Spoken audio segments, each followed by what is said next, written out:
ఏమండి, బైబిల్ విషయంలో ప్రత్యేకించి సమాజానికి ఉన్నటువంటి అభిప్రాయాలు ఎలాంటివి అన్నప్పుడు, ఇది ఒక మత పుస్తకం, ఇది ఒక వర్గానికి సంబంధించిన పుస్తకం, లేదంటే ఇది తక్కువ కులాల వారు నమ్ముకునేటువంటి పుస్తకం అనేటువంటి అభిప్రాయాలు మనం చూస్తున్నాం. ఇది చాలా తప్పండి.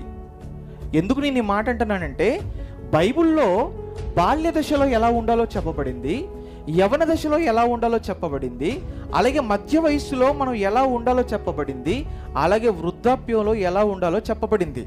ఒక్క మాటలో చెప్పాలంటే, తల్లి గర్భం నుంచి భూమి మీదకి వచ్చిన నాటి నుండి ఏమండి శ్మశానానికి చేరేంత వరకు ఒక మనిషి తన జీవితంలో ఏ దశలో ఎలా ప్రవర్తించాలో అన్నిటి గురించి వ్రాయబడి మన చేతిలోకి వచ్చిన గ్రంథమే బైబిల్.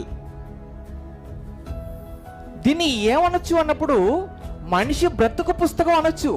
ఎందుకు? మనిషి బ్రతుకును గురించి తెలియజేసిన గ్రంథం.